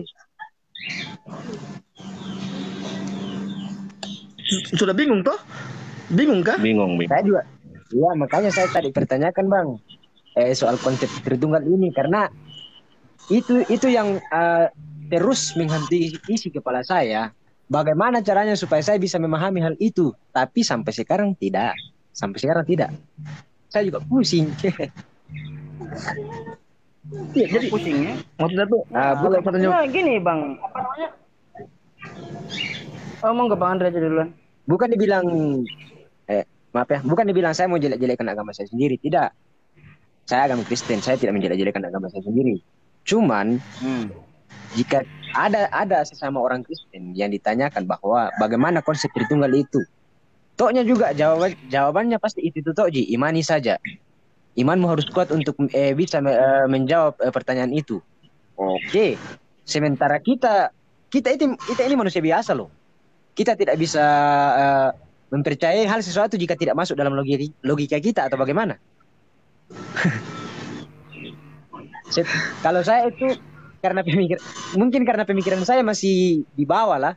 Karena kalau saya itu sebelum saya mempercayai sesuatu itu harus masuk dalam logika saya dulu, baru saya bisa percaya hal tersebut. Tapi jika belum masuk dalam logika saya, tidak akan. Karena biasa ada yang mengatakan begini kalau ditanya bagaimana memahami konsep Tritunggal. Mereka mengatakan bahwa jangan berpikir pakai logika, tapi gunakan imanmu harus kuat. Lah, kalau saya ditanya begitu ya, saya juga menjawab, lah bagaimana kalau saya orangnya ya harus masuk logika saya dulu baru saya bisa benar-benar percaya.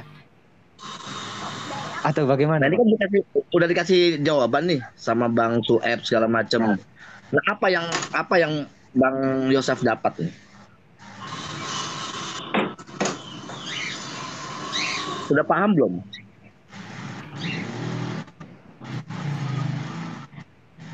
Bang.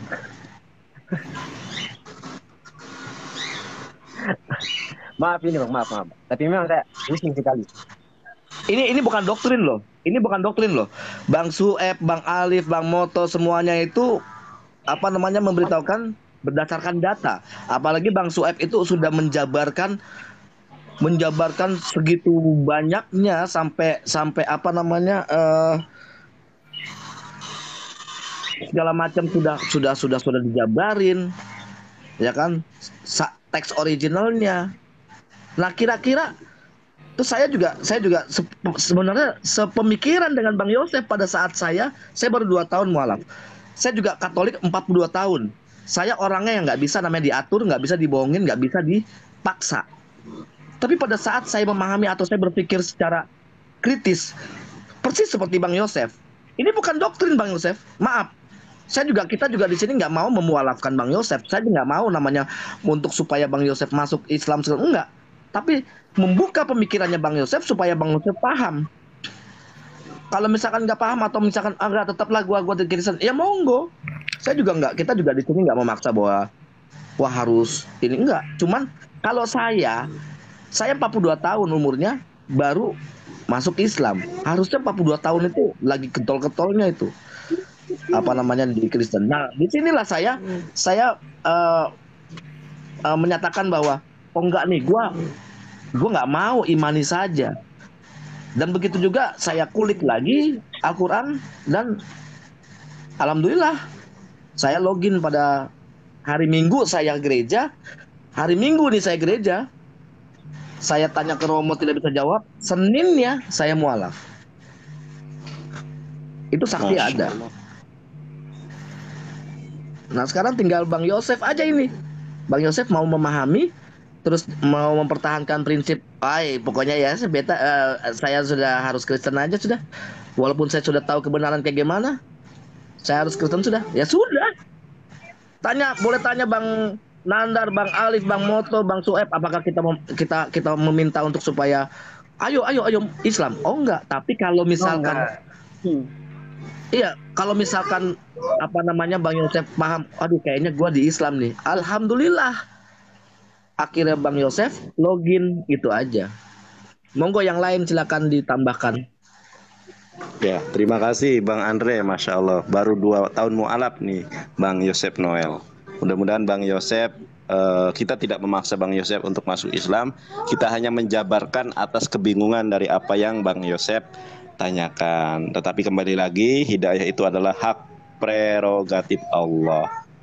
Begitu. Tapi memang betul ini, Bang Yosef ini memang mahasiswa yang cerdas.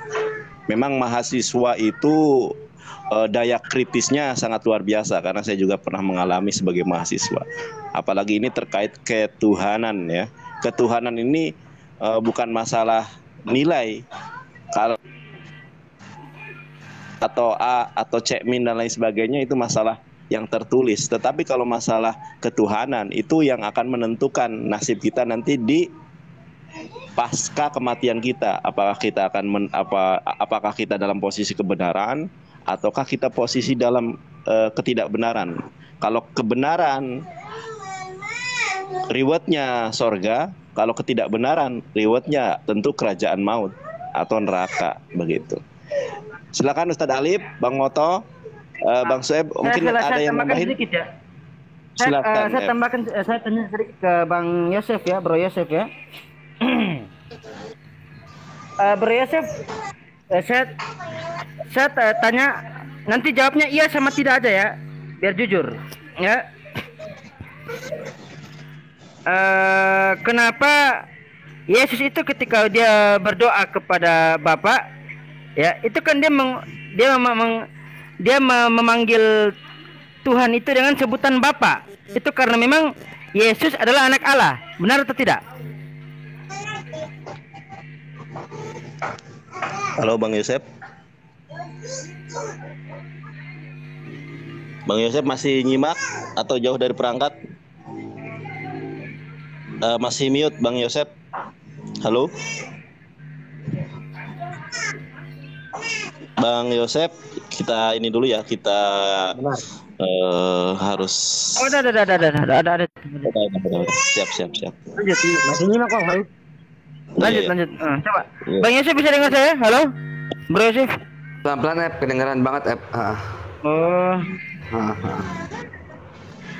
Silakan. Jadi gini, di dalam Biblos, oke, saya ulang ya, dalam Biblos, Yesus itu ketika dia menyapa Tuhan, ya, itu kan dia pasti menyebut dengan sapaan Bapa.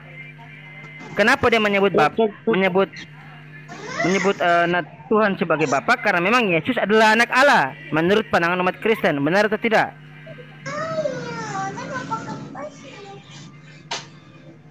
Halo? Halo Bang Yosef. Bro Yosef? Dijawab Bang Yosef iya atau enggak? Benar ya? Oke. Saya kunci nih. Udah nggak diganti ya? Halo? Benar ya? Oke. Nah, berarti Bro Yosef sudah mengklarifikasi bahwa ketika Yesus itu apa namanya? Dia memanggil Tuhan dengan sebutan Bapa karena memang Yesus adalah anak Allah, ya kan? Nah. Jadi begini Bro Yosef, bahwa sebetulnya ketika Yesus itu menyapa Tuhan dengan sebutan Bapa dikarenakan Yesus adalah anak Allah, ya. Sebetulnya ungkapan seperti itu sebelum ibunya Yesus itu lahir di atas permukaan bumi, sebelum Yesus itu lahir di atas permukaan bumi, sebelum Kristen itu muncul di atas permukaan bumi Antioquia, itu ungkapan tersebut sudah sering diungkapkan oleh nabi-nabi yang lebih senior dari Yesus. Seperti contoh Nabi Musa. Kita lihat ya. Mari kita lihat di dalam rega.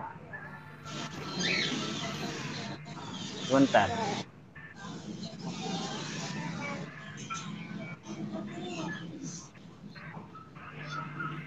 Sefer Shemot ya, perek Khamis Esre pasuk vet Azi vezimrat ya Waihili li syu'aze eli sorry itu salah ayat ya. Bentar. Dia kan sekolah teologi, kali aja dia bisa bacanya, Oh silakan kalau bisa baca, monggo. Bisa dibaca bro? Silakan kalau bisa baca. Kali aja gitu. Monggo. Bro Yosef bisa baca? Silakan kalau bisa baca. Bang Yosef bisa bahasa Ibrani, baca Ibrani? Tidak Bang. Tidak bisa. Tidak bisa. Oke, saya baca, saya ulang ya. Lanjut.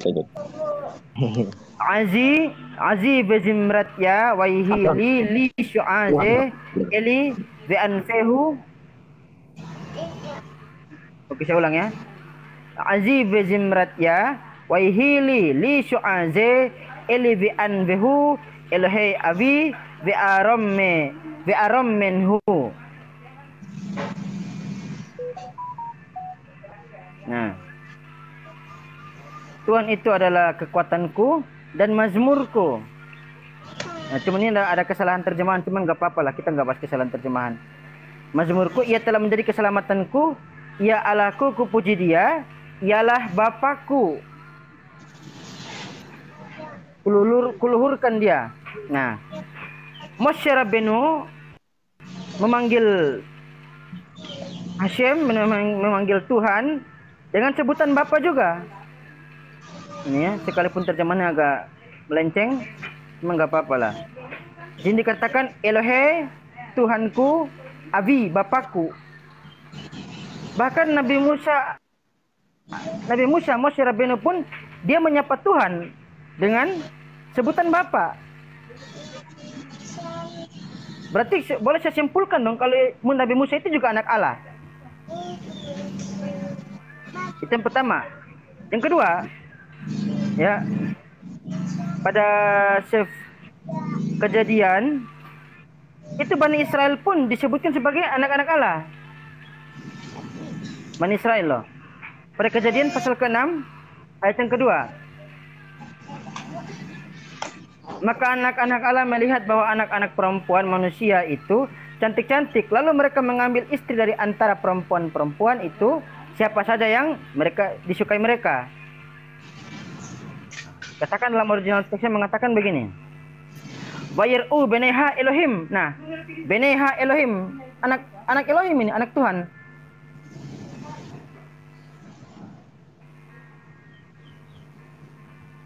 Ya, et benot ha adam ki tovot hinno wayikhu lachem nashim mikol asir bakharu sorry.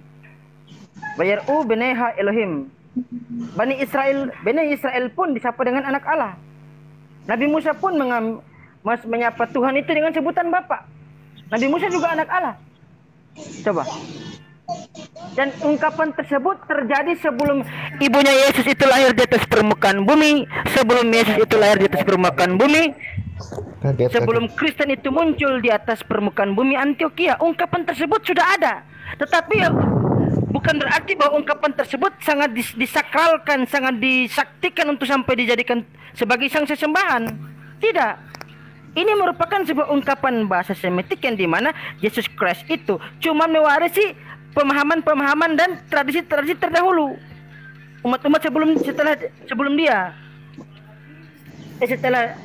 Sebelum dia ya. Begitu seperti Nabi Musa dan umat Bani Israel.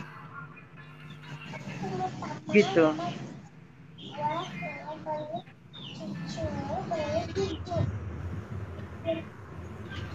Sebenarnya Bang Yosef, mana Bang Yosefnya?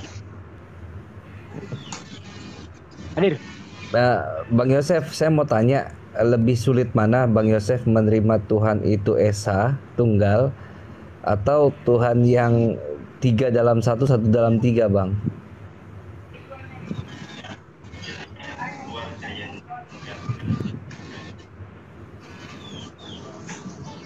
Kalau Bang Yosef?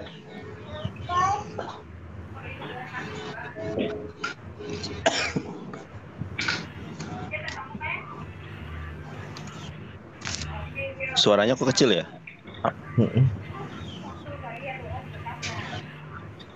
Bang Motor denger? Denger aku. Oke, Bang Yosef, silakan Bang Yosef. Bang Motor, apa tadi pertanyaannya? Iya, pertanyaannya sama buat Bang Yosef ini, lebih susah mana Bang menerima bahwa Tuhan itu Esa atau Tuhan itu yang 3 dalam 1 atau 1 dalam 3, Bang?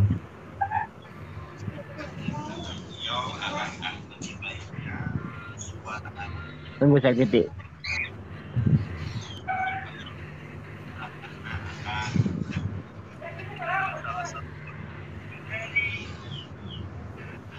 Lebih sulit memahami yang Bang, yang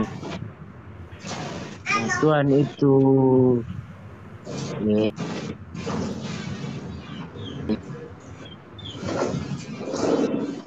Yosef nggak ada suara ini, suara kecil.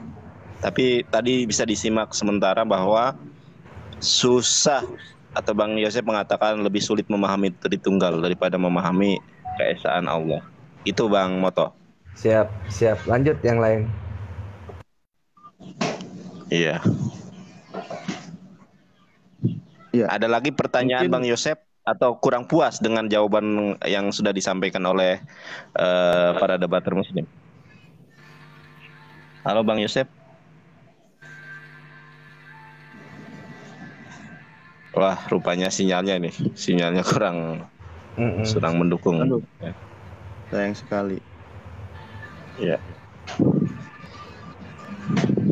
Tapi Kaget. mudah-mudahan dia Kalau mikir gede kenceng kaget saya langsung. siapa? Masa suara Sueb. gua kencang banget ya? Halo? Parah. Kalau gua ngomong gak pakai headset bilangnya suara tenggelam. Pas gua pakai headset suaranya kenceng ya. Iya. Ini saya lagi nggak pakai headset nih, suaranya jelas nggak ini? Jelas.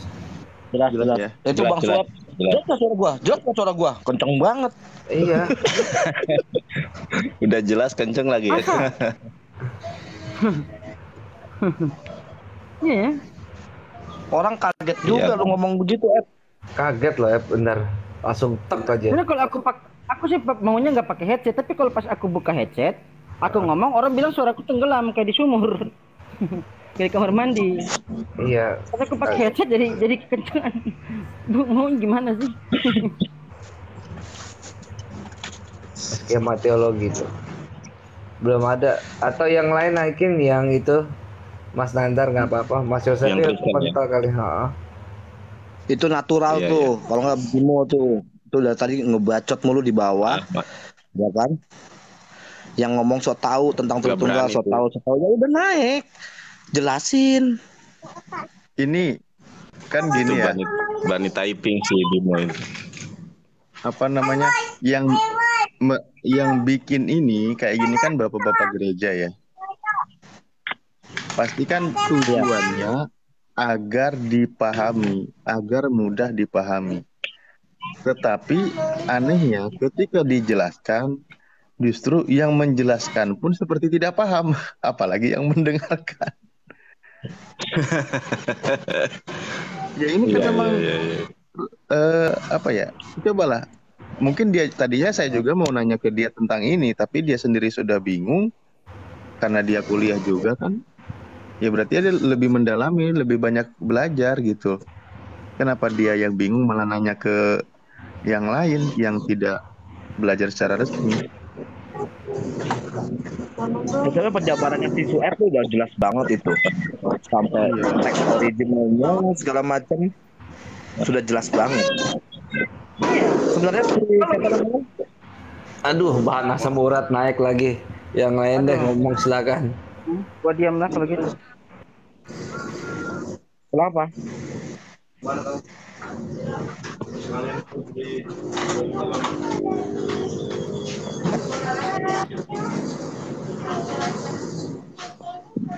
Ayo John mau dilanjut. ngejelasin gak John? Apa yang mau Tritunggal John. apa? Yang barusan Kenapa itu? saya Kenapa itu? ini Pasti deh jawabannya begitu. Kenapa itu? Apa itu? Kenapa dengan Padahal udah jelas tengah dari tadi. perisai iman? Hah? Apa yang membingungkan di sana? Ya kan? Pasti jawabannya begitu kan? Apa itu? Kenapa bingung? Apa yang Apa bingung? itu? Coba. Pasti begitu. Kalau ditanya apa naik tiba-tiba supaya kesannya kayak orang yang sok pintar sekali. Udah kau jelasin itu masalah Kalian Tritunggal. bawa narasi itu kan tentang Narasi. keyakinan tetanggamu. Nah, pertanyaannya ada masalah apa dengan diagram tentang perisai iman itu? Apa yang Anda pertanyakan? itu tadi John, tuh ayamku sampai ketawa. Tadi itu kan dia seorang sarjana, bukan sarjana, seorang mahasiswa di STT ya, di sekolah teologi. Iya. Nah, dia kebingungan penjelasan dari dosen tentang masalah Trinitas gitu loh. Terus? Jangan bilang kami yang bingung, kami mah nggak perlu bingung gitu. Nah, Dia sendiri Kristen yang bingung minta penjelasan. Dia bertahun-tahun minta jawaban yang bisa dipahami belum ketemu juga gitu John. Jadi lucu ada orang Kristen bertanya kepada alim. Begitu. Terus masalahnya apa? Loh, Kenapa emang alim kalau paham tentang Trinitas? Loh.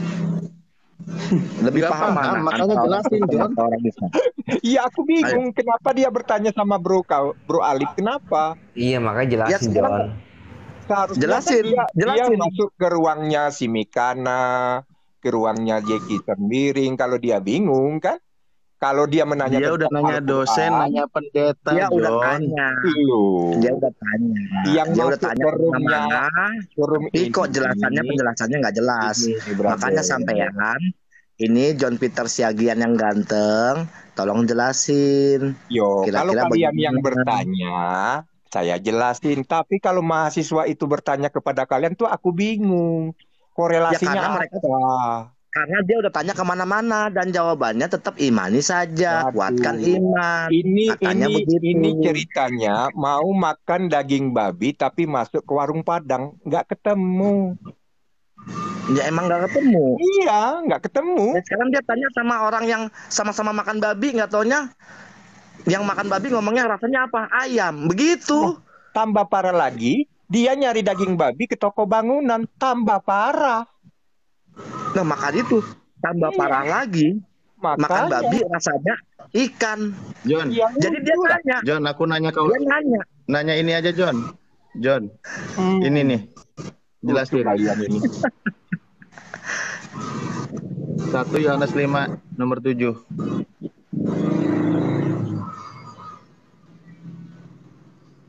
Jelasin, John. 1 Yohanes 5.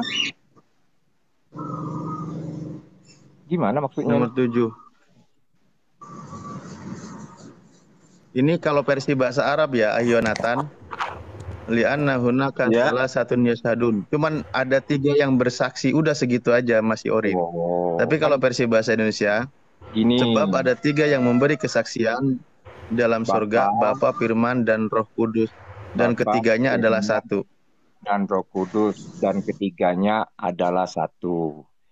Dalam pemahaman yang kami pahami, ya, bahwa kata Bapa di sana itu adalah Allah, sumber. Sedangkan firman itu adalah bagian daripada sumber itu sendiri yang di dalam pelaksanaannya yaitu menjadikan segala sesuatu. Dan roh itu adalah esensi daripada sumber itu. Artinya Bapa, Firman, dan Roh ini adalah simbol yang diberikan kepada Yang Maha Kuasa, yaitu Allah. Jadi Bapa, Firman, dan Roh adalah 3 dari bagian esensi daripada Allah. Ini menjadi esa, John, atau bisa dikatakan menjadi satu. Itu pemahaman kami. John, kamu percaya ayat ini, John? Kenapa? Kamu percaya ayat ini? Ya percaya. Kamu percaya ayat ini? Percaya. Oh. Kamu Wanes bukan? Saya Tritunggal dan saya dibilang orang juga Wanes. Waduh.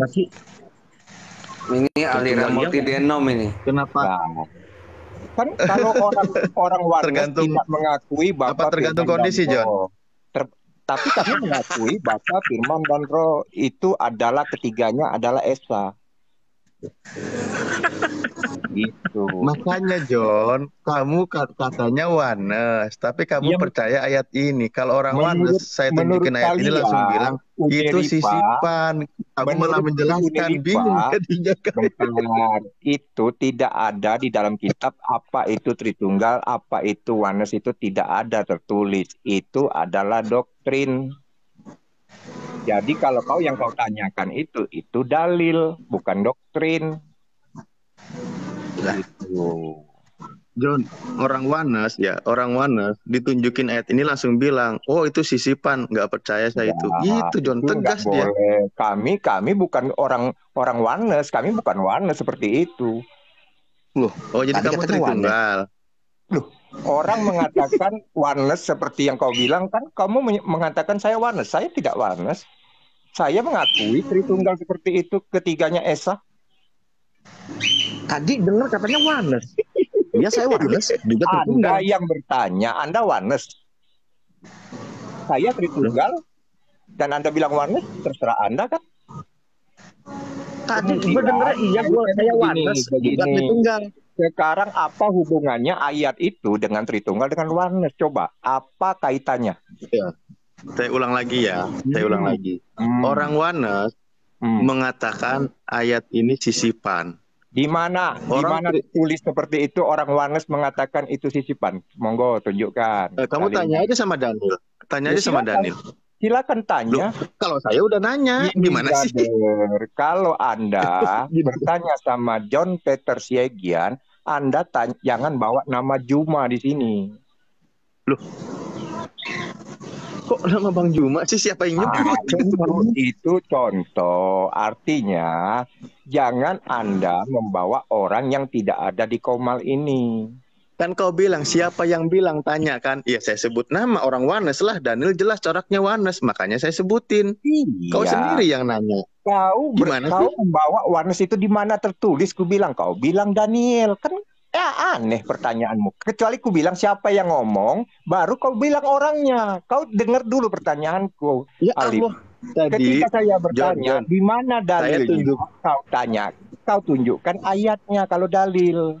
Kalau kutanya siapa orangnya, baru kau sebut namanya. Makanya kau itu dengar apa yang kutanya.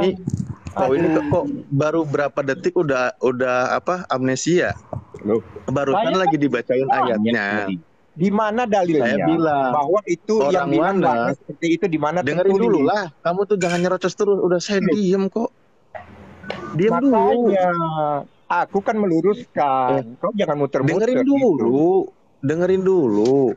Kan saya bilang ketika ditunjukin ayat ini, saya tanya ke Bang Dani, saya tanya ke orang Wanes, dia bilang itu ayat sisipan. Di mana tertulis ayat sisipan? Kan saya tanya tadi. Ada tuh di footnote-nya, ada di footnote-nya. John ini kok kayak nggak ngaji kitabnya sendiri loh, gimana lah? Di mana tertulis seperti itu ayat sisipan? Kan kau bisa tunjukkan, oh ini ada, ini ayat sisipan gitu. Ya, kalau ditulis ayat sisipan ya orang pada ngacir lah John. Kenapa kau bilang ayat sisipan? Itu orang Wanes yang bilang. Loh, kok bawa orang?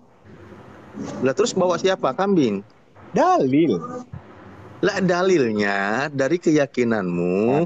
Ketika saya ngobrol dengan Wanes, dia bilang ayat itu sisipan. Kau tanya siapa orangnya? Dalil itu bro, biasanya tertulis ada ayatnya, itu dalil. Jadi bukan asumsi, bukan perkataan. Oh ini bukan asumsi nih. Lihat nih. 1 Yohanes 5 nomor 7 kan?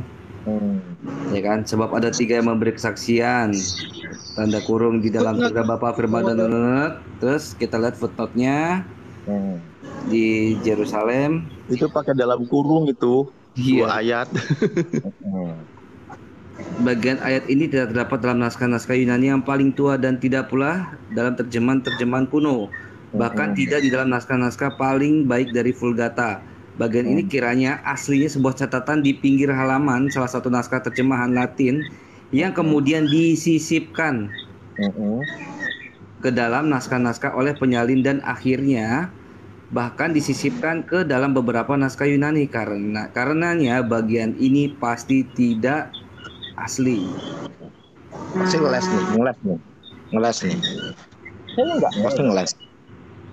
Itu kan tertulis di dalam kitab sudah dikanonkan. Jadi ada yang berpendapat seperti itu bukan Wanes, brother. Jadi jangan bilang Wanes. 1 Yohanes nggak dikanonisasikan. 1 Yohanes nggak dikanon. Jadi bukan Wanes yang mengatakan itu, bukan Wanes, gitu loh. Siapa tadi yang menulis itu menurut kamu yang menyatakan seperti itu? Jadi bukan oneness ya. Itu. Saya meluruskan oneness-nya dulu. Lato-latomu masih bagus nggak, John? Ya, saya pinjamkan sama kamu kemarin, udah kau pulangkan satu. Dia mah main lato-lato enak, tinggal jongkok kiri doang.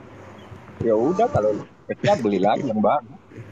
Iya, Bang John ini kalau main lato-lato dia nggak pakai lato-lato, dia tinggal jongkok diri doang. Nanti bunyi tak tak tak tak tak gitu. Iya, nggak perlu, punya aku panjang kok.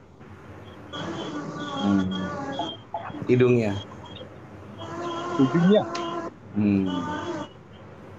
Itu panjangnya disisipkan ya? Diurut. Pasti panjangnya itu pertama itu hanya footnote, terus dimasukkan itu ya? Alif yang ngurut itu. Kamu urut alif. Udah lama, John? Ini yang ngomong siapa nih? Kirios Moto. Udah lama? Apa yang lama? Begini udah lama. Apa yang lama? Ke Cirebon, John. Ke Cirebon. Ya, apa ke Cirebon? Iya, gini, yang lebih parah daripada ente, alhamdulillah sembuh di sana, insya Allah. Ke Cirebon. Kemarin ada orang kayak kamu ini kemarin lewat. Ini pas tadi saya lihat. Udah mau dibawa habis sholat azhar nanti.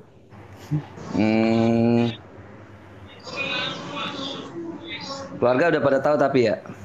Udah dikasih tahu sama kamu.